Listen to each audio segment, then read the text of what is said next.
Hi, class. I am here to tell you about my ethnographic interview with my friend Harshal, who is from Mumbai. He is a pharmacological researcher here in town at Marshall University, and we got to sit down, discuss a bunch of different things, the political situation in India, the diversity of his hometown in Mumbai, growing up surrounded by different religions, his own nominal experience as a Hindu, and then kind of this second phase of faith that came for him as a Hindu while spending time in the States. And then we even got to venture into things too about comparing end times understandings between Hinduism, Christianity, and kind of everything in between.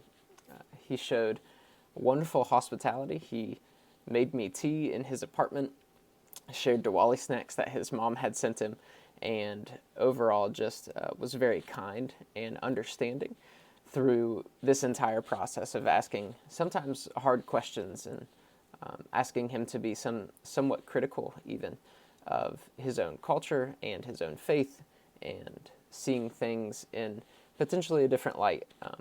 He and many Indians, I would say, value very highly the understanding of one another.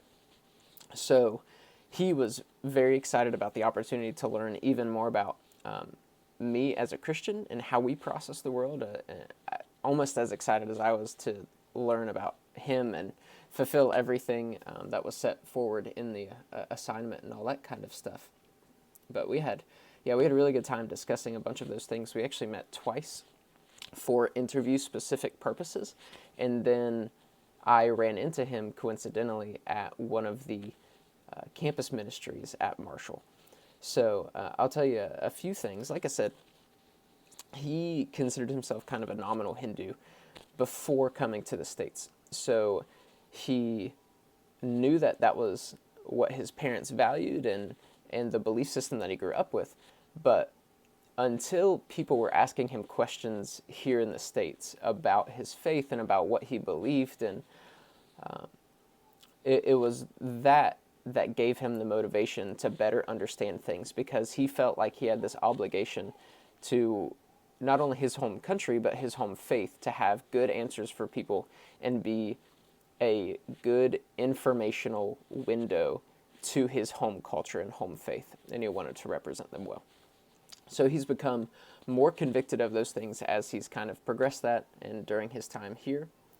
One of the other things was this that we discussed was his relationship with his parents. So I asked him, what was the best thing that you could do to make your parents proud? And we had some really good discussions about that and how Indian parents treat their children and how American parents treat their children. But his answer was that they wanted him to do something noble and that gave back to society, but did so at a very high level. So he has goals of pursuing his doctorate degree in pharmacology and being able to do those things well, not only out of this nobility obligation to society, but also this very specific care obligation that he knows that it's his duty to fulfill, and it's his duty to take care of his parents personally as they age. So how many Americans would make sure that they have funds to pay for people to take care of their parents in old age. He said he will be personally responsible for their well-being, whether that's